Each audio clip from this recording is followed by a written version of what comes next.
Mars Attacks is a park management sim set in the iconic universe of Mars Attacks. Play as the devious Martians as you construct detailed enclosures, manage staff, and most importantly, abduct and experiment on humans for the entertainment of your Martian guests. So this is obviously a Mars Attacks themed game. It seems to be officially authorized by them and properly copyrighted, etc. So it is entirely based on those characters from the film that we all know. Currently a demo in Steam with the full release probably this year, to be fair, 2025.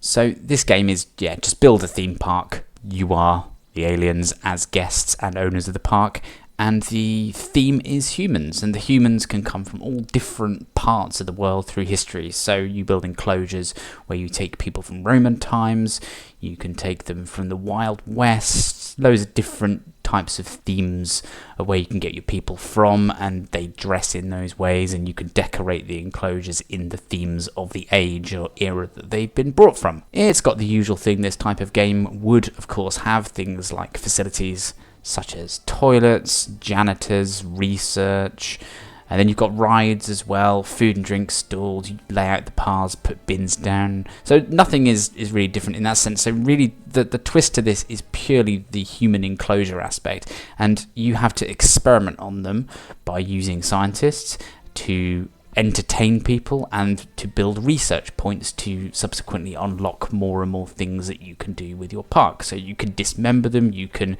test them for durability, you can do all sorts with them. So the idea of this game I do like. I mean, I liked the film back in the day.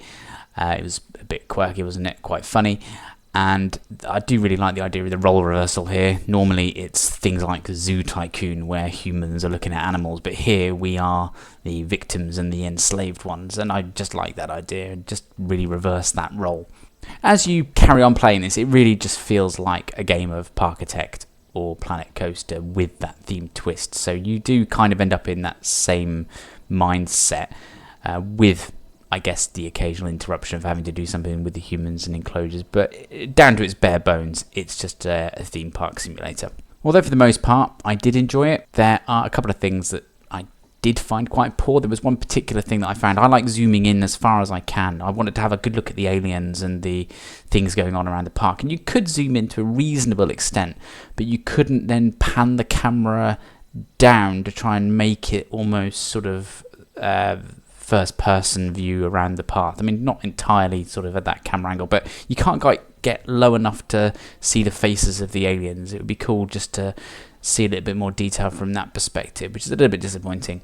I also found the UI not particularly intuitive, so if I was asked to place a building during the tutorial, yes, it would tell you where it is, but as the tutorial goes on, you do have to find things yourself, and things weren't necessarily where you would expect them to be from the build menu. Perhaps that's just me being silly, maybe, but I found it a little bit clunky to use, and certainly there were some other buttons at the top of the screen where you had to do things like research and go and capture and kidnap humans from different places, and I just found those screens a little bit clunky, a little bit non-intuitive, but that's fine. This is a demo, it's not the full release, but I hope those are the things that are worked upon when this game comes out. Overall, it's hopefully going to be quite an interesting one. I don't think it's going to be groundbreaking, this one, in all honesty.